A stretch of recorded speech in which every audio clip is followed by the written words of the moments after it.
أعوذ بالله من الشيطان الرجيم پناہ مانگتا ہوں میں اللہ کی شیطان مردود سے۔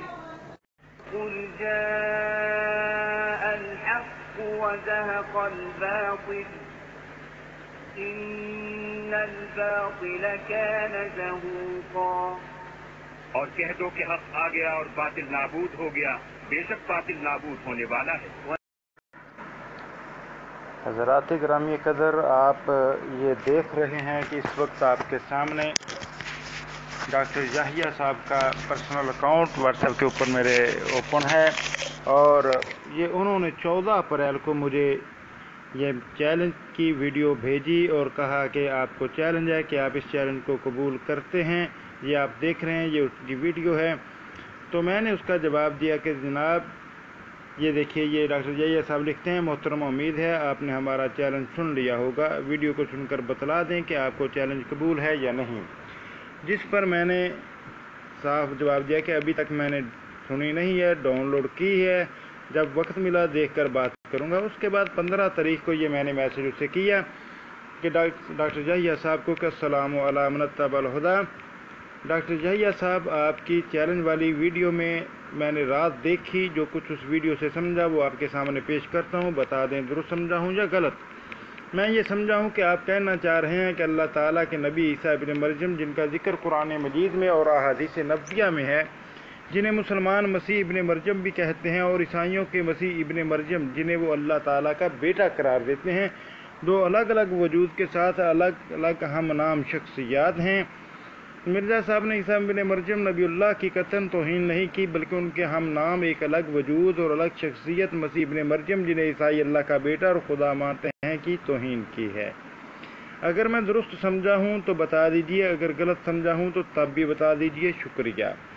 اس کے بعد ڈاکٹر یحییٰ صاحب کا پیغام آیا کہ میں نے یہ عرض کیا ہے کہ اللہ تعالیٰ کے نبی عیسیٰ ابن مریم، جن کا ذکر قرآن مجید میں اور احادیث نبویہ میں ہے، جنہیں مسلمان مسیح ابن مریم بھی کہتے ہیں، وہ قرآنی شخصیت ہیں، اور عیسائیوں کے مسیح ابن مریم جنہیں وہ اللہ تعالیٰ کا بیٹا قرار دیتے ہیں، وہ ایک فرضی شخصیت ہے۔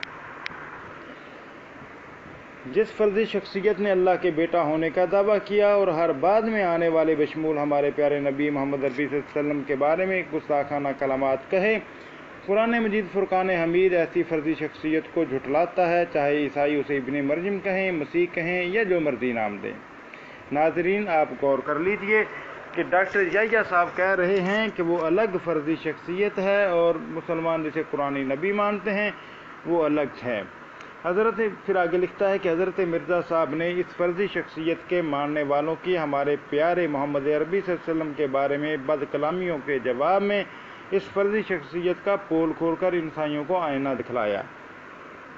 اس پر پھر میں نے یہ سوال کیا، یعنی آپ یہ کہنا چاہتے ہیں کہ جس شخصیت کو عیسائیوں نے اللہ کا بیٹا قرار دیا ہے، حقیقت میں اس کا کسی بھی قسم کا وجود بالکل نہیں تھا، بلکہ وہ صرف فرضی اور خیالی کردار ہے، جبکہ جن عیسیٰ ابن مریم علیہ السلام کو مسلمان اللہ کا نبی مانتے ہیں، اس کا باقاعدہ حقیقت پر مبنی وجود تھا؟ یا پھر سیدھے لفظوں میں اس بات کا جواب دے دیں کہ جس مسیح ابن مریم کو عیسائی اللہ کا بیٹا قرار دیتے ہیں، اس کا حقیقت پر مبنی وجود ہے یا نہیں؟ خیر، اس سوال کے بعد طویل بحث مباحثہ ان کے ساتھ ہوتا رہا، تو آخر میں آ کر کے انہوں نے طویل بحث و مباحثہ کے بعد جو ہے واضح لفظوں میں، دو ٹوک لفظوں میں اس بات کا اقرار کیا کہ عیسیٰ ابن مریم علیہ السلام، جسے مسلمان اللہ کا نبی مانتے ہیں، وہی وجود، وہی شخصیت ہے جسے عیسائی اللہ کا بیٹا قرار دیتے ہیں۔ تو آئیے ان کا بیان ملاحظہ کیجئے کہ ڈاکٹر یحییٰ صاحب کیا کہتے ہیں۔ جی محترم عبید اللہ لطیف صاحب، اب مجھے یہ سمجھ نہیں آ رہی کہ اب آپ حقیقی طور پر بے وقوف بن رہے ہیں یا استعارتاً بے وقوف بن رہے ہیں۔ ٹھیک ہے، اس کی وجہ یہ ہے کہ میری ویڈیو میں جس کے بارے میں آپ نے کہا میں نے دھوکہ دیا، غلط بیانی کر رہے ہیں اپنی اس ویڈیو میں، اس ویڈیو کو دوبارہ سنیں۔ کیا میں نے اس ویڈیو میں یہ بات کھول کر بیان نہیں کی کہ ایک ہی شخصیت کو وہ شخصیت جس کو عیسائی بھی قدر کرتے ہیں جس کی، اور جس کی مسلمان بھی قدر کرتے ہیں، کرتے ہیں ایک ہی شخصیت کو، جس کو ایک جیسے نام عیسائی بھی دیتے ہیں، مسلمان بھی دیتے ہیں، لیکن میں نے کھول کر کہا ہے اسی شخصیت کو مقام مختلف دیتے ہیں، نام کی نہیں ہے، مقام کی ہے، بدلنا ہے۔ کون سی بات سمجھ آتی ہے؟ اردو میں جناب یہی جو لکھا ہے، ٹھیک ہے۔ پھر آپ کہہ رہے ہیں جی اگر ایک ہی شخصیت ہے تو اس کے بارے میں بات کر دی ہے تو انسلٹ ہوگی ہے جی، بےزتی ہوگی ہے جی، حد تک ہوگی ہے، سبحان اللہ۔ وہ جناب اگر وہی شخصیت ہے جس کو عیسائی جب خدا کا بیٹا اسی شخصیت کو قرار دیتے ہیں تو قرآن پاک نے اس مقام کو جھٹلایا ہے، تو کیا اب آپ کہیں گے قرآن پاک نے نعوذ باللہ حضرت عیسیٰ کی جناب وہ عیسائیوں والی شخصیت کی حد تک کر دی ہے، توہین کر دی ہے؟ عجیب بات مسلمان ہے جناب ہیں۔ اور آپ کو یہ شاید پتہ ہی ہوگا، آپ جیسے ہی منکرین نے محترم جب نجران کے عیسائی آئے تھے مدینہ، انہوں نے یہی الزام ہمارے پیارے نبی جان حضور صلی اللہ علیہ وآلہ وسلم پہ لگایا تھا۔ وہ تو باقاعدہ کہہ رہے تھے کہ جناب آپ جو ہے حضرت آپ ہمارے ان کو عیسیٰ علیہ السلام کو گالیاں دیتے ہیں، آپ ان کو اتنا ان کو غصہ تھا ہمارے پیارے نبی کو۔ تو آپ چلیں جی، آپ مجھے تو سمجھ نہیں آتی کہ آپ کو کس طرح انسان سمجھائیں ہیں۔ پھر آپ کہتے ہیں نبی نے کہا کہ ہم بیوقوف ہیں، بیوقوف ہیں یا بیوقوف بن رہے ہیں، یہ بھی نہیں سمجھ آ رہی ہے، ٹھیک ہے۔ چلیں اب میں کھول کے بیان کر دیا ہے، شخصیت ایک ہی ہے، اس شخصیت کا نام ایک ہی ہے دونوں کے لٹریچر میں، لیکن مقام مختلف ہے۔ اور حضرت مرزا صاحب نے اس مقام کے بارے میں بات کی ہے، وہ مقام جس جھوٹے مقام کو یہودی جو عیسائی لوگ تھے وہ اس طرح کی باتیں کرتے تھے۔ آپ اسرائیل لٹریچر میں پڑھ لیں کہ گویا چونکہ ان کا دیا ہوا مقام ظاہر ہے ہمارے پیارے نبی حضور صلی اللہ علیہ وآلہ وسلم سے زیادہ بڑھ کے آ جاتا تھا، اور خدا کا بیٹا، خدا، ٹھیک ہے، وغیرہ وغیرہ، تو وہ پھر ہمارے پیارے نبی صلی اللہ علیہ وآلہ وسلم کے مقام کے اوپر اعتراضات کرتے تھے۔ وہ کہتے تھے قرآن پاک نے تو ہمارے مسیح کو جناب روح اللہ قرار دیا ہے، کلمت اللہ قرار دیا ہے، ٹھیک ہے۔ تو اس کے اوپر اور بھی باتیں کرتے تھے، وہ کہتے تھے بن باپ نے پیدا کیا ہے، اس طرح کی باتوں کے، اور ان کے اس مقام کو ہٹ کیا ہے حضرت مرزا صاحب نے، حضرت مسیح موعود علیہ السلام نے مقام کو ہٹ کیا ہے۔ اب مجھے نہیں پتا آپ کو اس کے اوپر کیا اعتراض ہے، سوری جی میری بھی ذرا یہ تھوڑی سی غلطی ہو گئی ہے، لیکن آپ پتہ نہیں کیوں اس طرح کی باتیں کر رہے ہیں۔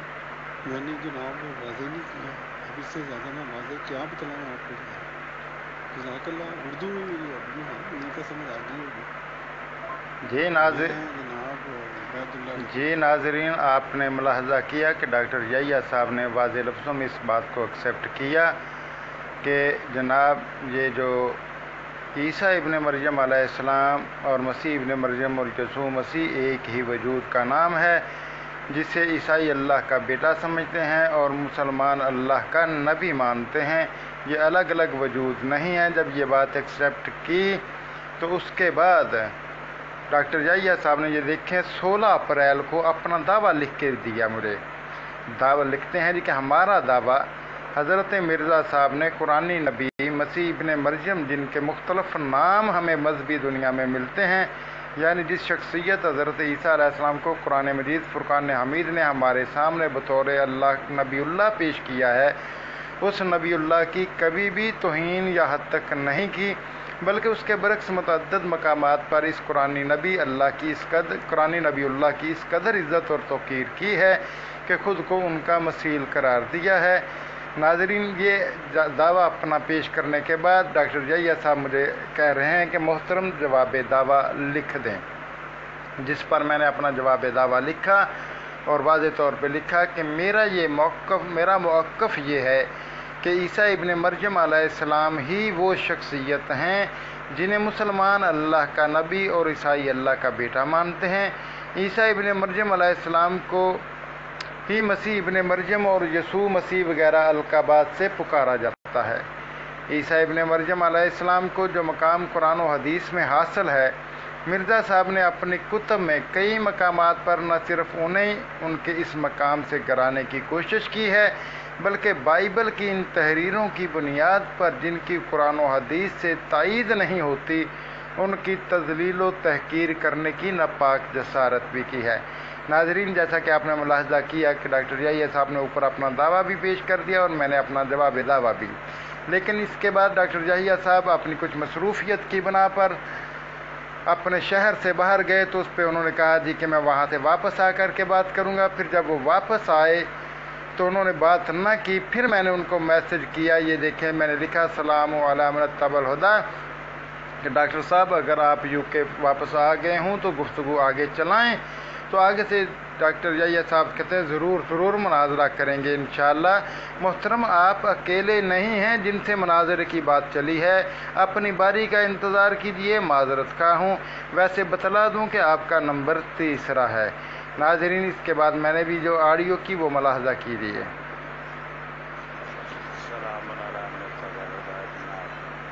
مجھے کوئی اعتراض نہیں آپ کو سنانے کی، ایسا مسئلہ نہیں ہے، لیکن تو آپ بہت جلد بازی کا مظاہرہ کر رہے تھے، شکایت کر رہے تھے اور اب کہہ رہے ہیں کہ مسئلہ نہیں کر رہے ہیں۔ چلو کوئی بات نہیں، انشاءاللہ پھر بھی ویٹ کر لیتے ہیں، آپ کا کوئی ایسا مسئلہ نہیں۔ یا تو آپ سارے ہوں گے، میں منتظر رہوں گا انشاءاللہ، شرائط کیسا بھی فرماتا آگے چلا۔ جی ناظرین، یہ 25 اپریل کی آڈیو تھی۔ اس کے بعد 27 اپریل کو شمس الدین بھائی کے بارے میں ویڈیو اس نے لانچ کی اور اس کا میسج مجھے بھیجا۔ پھر اس کے بعد عرفان محمود برق صاحب کے حوالے سے ویڈیو لانچ کی، وہ بھی میسج بھیجا۔ پھر اسی طرح مبشر صاحب کے بارے میں بھیجا۔ پھر یہ دیکھیں، یہ ٹیکسٹ کیا ہے 30 اپریل کو کہ محترم، میں نے یہ بتلانا تھا کہ خاک سر آپ کے چیلنج قبول کرنے کو بھولا نہیں ہے، کیا کروں دوسرے مجاہدین کی دوڑیں ہی کچھ ایسی لگی ہیں کہ ختم ہونے کا نام ہی نہیں لے رہے ہیں، یعنی اپنے منہ میاں مٹھو بن رہے ہیں ڈاکٹر یحییٰ صاحب۔ اور پھر آگے لکھتے ہیں کہ مجھے امید ہے کہ انشاءاللہ اس ویکینڈ کے بعد کچھ فرصت ہوگی۔ ناظرین، پھر 2 مئی کو مبشر صاحب کے بارے میں چیلنج کے بارے میں کہا جی کہ وہ فرار ہو چکے ہیں، ان کے بارے میں ویڈیو بنائی، اس کا لنک مجھے سینڈ کیا، آپ دیکھتے جائیں۔ پھر اس کے بعد عرفان محمود برق صاحب کی ویڈیو کہ انہوں نے کہا دیانت کو چھوڑی، اس کا کامیاب آپریشن کے نام سے ایک ویڈیو بنائی، اس کا لنک سینڈ کیا 4 مئی کو۔ لیکن پھر آپ دیکھیں کہ میں نے 17 مئی کو ان کو ایک آڈیو ڈاؤن لوڈ نہیں ہو رہی تھی، یہ میسج کیا کہ یہ آڈیو ڈاؤن لوڈ نہیں ہو رہی، تو اس کے بعد انہوں نے وہ آڈیو بھی مجھے سینڈ کی۔ پھر کہا کہ محترم آپ آج کل کافی مصروف لگ رہے ہیں، اپنی ویڈیوز کے سلسلہ میں جب کچھ فرصت ہو تو بتلائیے گا تاکہ مناظرہ کی شرائط طے کر لیں۔ میں نے اس پر واضح لکھا کہ جناب رابطہ آپ نے نہیں کیا کہ مصروف ہوں، الٹا مجھے کہہ رہے ہیں، ویسے مجھ سے پہلے جن 2 بندوں کے ساتھ آپ کا مناظرہ ہونا تھا اس کا کیا بنا، باقی میری طرف سے تو آج ہی شرائط طے کر لیجیے گا، مجھے کوئی اعتراض نہیں۔ اس کے بعد کہہ رہے ہیں جی کہ آپ سے پہلے والوں کی دھوڑیں لگی ہیں، شمس الدین، عرفان محمود برق اور مولوی مبشر صاحب۔ اور پھر ناظرین، اس کے بعد ڈاکٹر یحییٰ نے پھر مجھے یہ شرائط بھیجیں، یہ دیکھتے جائیے کہ 19 مئی کو مجھے میسج کیا، لکھتے ہیں محترم عبداللہ لطیف صاحب، حسب وعدہ شرائط مناظرہ بھیج رہا ہوں، اس امید کے ساتھ کہ آپ ان کو قبول کریں گے تاکہ بات آگے بڑھ سکے۔ شرائط مناظرہ مدعی عبید اللہ لطیف صاحب پر لازم ہوگا کہ وہ اپنا دعویٰ مناظرہ سے کم از کم 10 دن قبل مدعا علیہ کو اس کے ان باکس میں بھیج دیں، نیز یہ کہ وہ اپنے دعویٰ کے حق میں وہ 5 حوالہ جات جو کہ ان کی نظر میں ان کے دعویٰ کو ثابت کرتے ہیں، مدعا علیہ کو مناظرہ سے کم از کم 10 دن قبل اس کے ان باکس میں بھیج دیں۔ ناظرین، یہ پہلی شرط ڈاکٹر یحییٰ صاحب نے بھیجی، جبکہ میں آپ کو بتا چکا ہوں پہلے ہی کہ ڈاکٹر یحییٰ صاحب 16 اپریل کو اپنا دعویٰ پیش کر چکے تھے اور مجھ سے جواب دعویٰ مانگا، میں جواب دعویٰ پیش کر چکا تھا، یعنی ڈاکٹر یحییٰ صاحب مدعی تھے اور میں مدعا علیہ تھا، لیکن پہلی شرط میں ہی دھوکہ دہی کا مظاہرہ کیا اور لکھا کہ جناب مدعی عبیداللہ لطیف صاحب پر لازم ہوگا کہ وہ اپنا دعویٰ مناظرہ سے کم از کم 10 دن قبل مدعا علیہ کو اس کے ان باکس میں بھیج دیں، جبکہ ڈاکٹر یحییٰ صاحب خود مدعی ہیں اور انہوں نے اپنا دعویٰ مجھے بھیجا ہوا ہے، آپ پڑھ چکے ہیں، اور میں نے جواب دعویٰ بھی لکھ کے دے دیا، اور یہ 16 اپریل کی بات ہے۔ لیکن اب 1 مہینے بعد ڈاکٹر یحییٰ صاحب کہہ رہے ہیں کہ جناب مدعی عبیداللہ ہے، اور پھر اگلی بات سنیے، اسی شرط میں وہ لکھتے ہیں کہ اپنے دعویٰ کے حق میں وہ 5 حوالہ جات جو ان کی نظر میں ان کے دعویٰ کو ثابت کرتے ہیں مدعا علیہ کو مناظرہ سے کم از کم 10 دن قبل اس کے ان باکس میں بھیج دیں۔ اب سوچئے کہ مناظرے میں دیے جانے والے دلائل مناظرے سے پہلے شرائط میں کیسے بھیجے جا سکتے ہیں؟ یہ ہے ڈاکٹر یحییٰ صاحب کی جہالت کی انتہا۔ ایک تو دھوکہ دیا کہ مدعی اور مدعا علیہ کی تبدیلی کی، دوسرا مجھ سے 10 دن پہلے وہ دلائل مانگ رہے ہیں جو میں نے مناظرے میں دینے تھے، ٹھیک ہے؟ اس کو آپ اندازہ کیجئے کہا کہیں گے۔ پھر دوسری شرط جو ڈاکٹر یحییٰ صاحب نے بھیجی، لکھا کہ مدعا علیہ ڈاکٹر محمد یحییٰ پر لازم ہوگا کہ مدعی کا دعویٰ موصول ہونے کے بعد جواب دعویٰ مناظرہ سے کم از کم 1 ہفتہ قبل مدعی کے ان باکس میں بھیج دے۔ نیز مدعا علیہ پر لازم ہوگا کہ اپنا جواب دعویٰ کے حق میں وہ 5 حوالہ جات جو اس کی نظر میں اس کے جواب دعویٰ کو ثابت کرتے ہیں مدعی کو مناظرہ سے کم از کم 1 ہفتہ قبل بھیج دے۔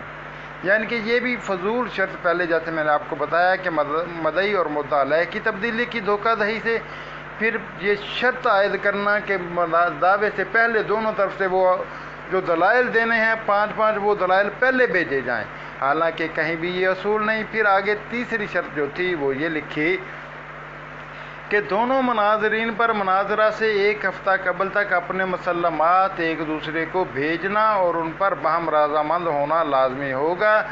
اگر کوئی مناظر دوسرے مناظر کے پیش کردہ حوالہ کو اپنے لیے مسلمات نہ گردانتا ہو تو اس مناظر کے لیے محض اس تحریر کا انکار کافی نہ ہوگا، بلکہ اس تحریر کے لکھنے والے کو گمراہ قرار دینا اور اس پر باقاعدہ لعنت بھیجنا ہوگی۔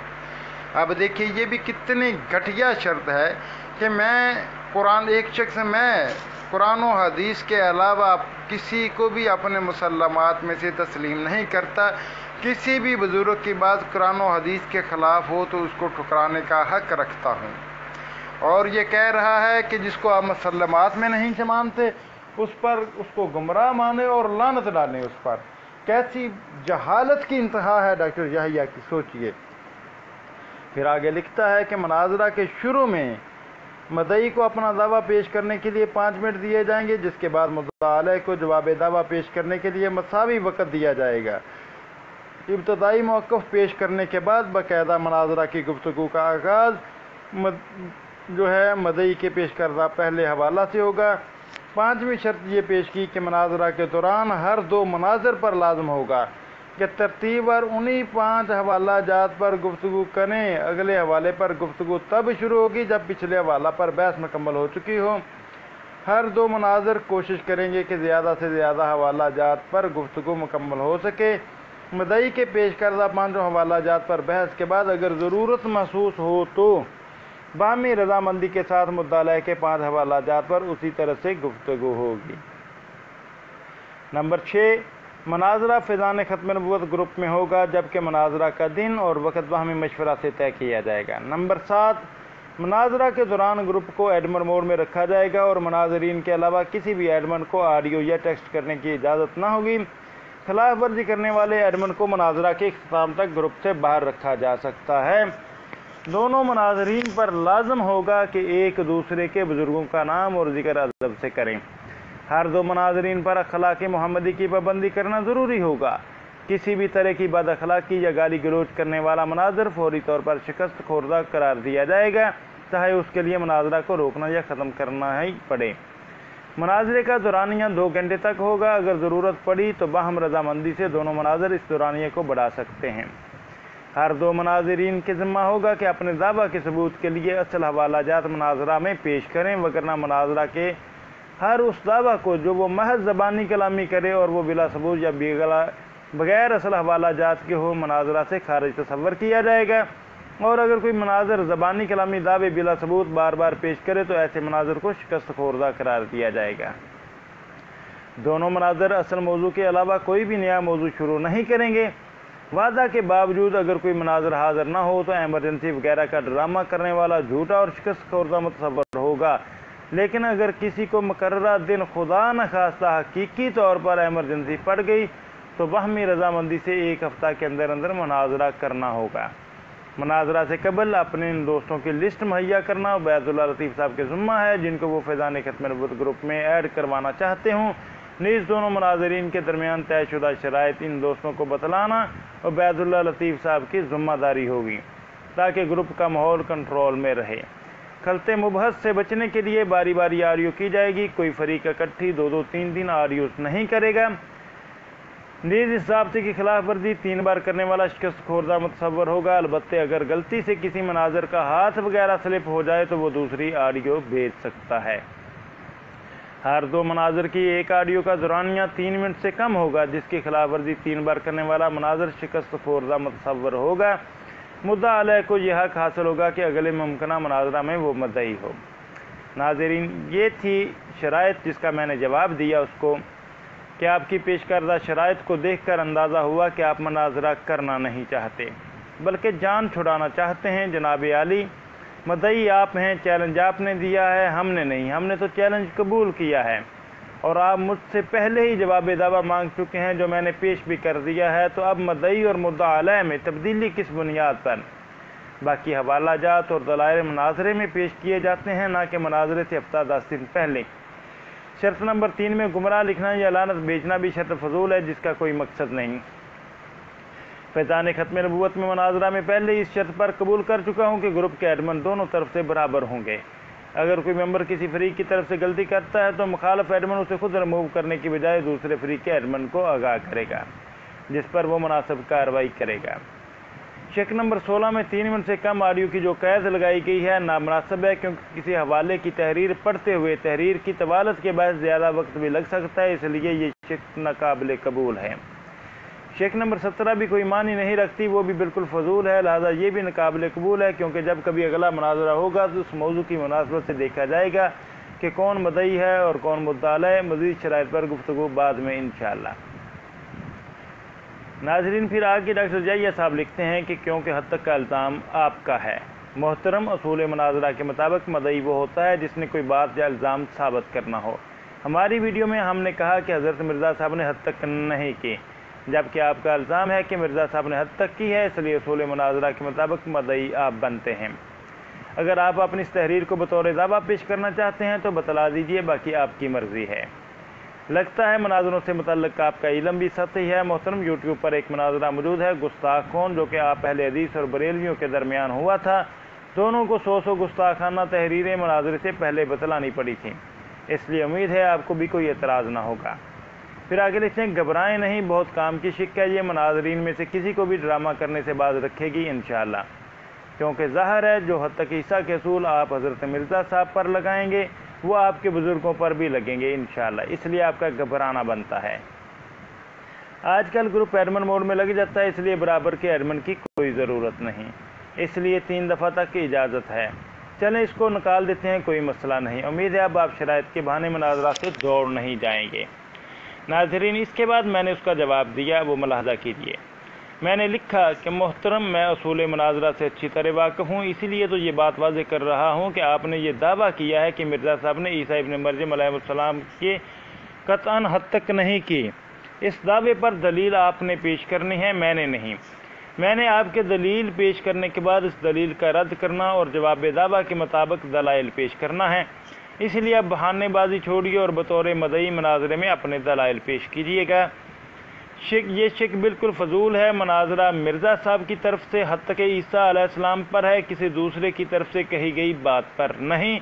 جب آپ ان بزرگوں کی طرف سے حد تک عیسیٰ علیہ السلام کرنے کا الزام لگائیں گے تو اس پر بعد میں دیکھیں گے کہ مناظرہ کرنا ہے یا نہیں۔ آپ کی یہ شک صرف اور صرف خلط مبحث کے لیے ہے اور کچھ نہیں۔ پھر آگے لکھا میں نے کہ اس کے باوجود ایڈمنز کا دونوں طرف سے ہونا ضروری ہے تاکہ اپنے اپنے ساتھیوں کو ایڈ کرنے میں کوئی دشواری نہ ہو۔